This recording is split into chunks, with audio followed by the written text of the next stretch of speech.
আসসালামু আলাইকুম। আমার আজকের রেসিপি মিল্ক ক্যান্ডি। বাচ্চা বড় সবারই পছন্দের। তো এখানে আমি গুঁড়ো দুধ নিয়ে নিলাম। এটার কোনো মাপ নাই, পরিমাপ নাই। কারণ এখানে আমি কনডেন্স মিল্ক দিয়ে তৈরি করব। আমার কনডেন্স মিল্কের পরিমাণ অনুযায়ী আমি এই দুধটা নিব, গুঁড়ো দুধটা।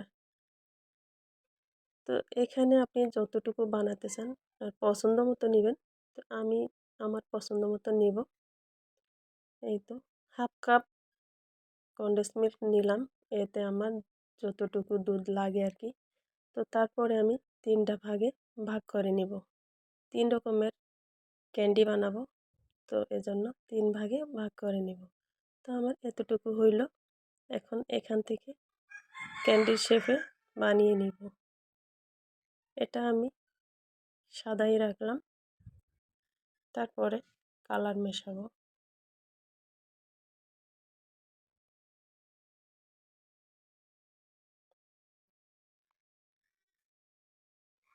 তো আপনারা আপনাদের পছন্দ মতো যে কোনো শেপে বানাতে পারেন। আমি এরকম করে বানাবো।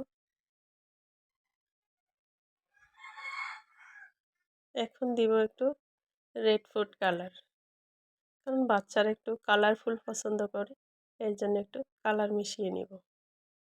তারপরে ভালো করে এটা মিশিয়ে নিব।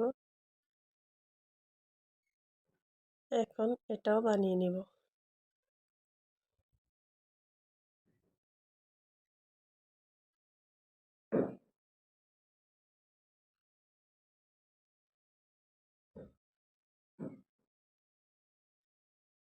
এখন নিব এই যে গ্রিন ফুড কালার, এটাকেও ভালো করে মিশিয়ে বানিয়ে নিব। এই তো তৈরি হয়ে গেল। আজ এই পর্যন্ত। আল্লাহ হাফেজ।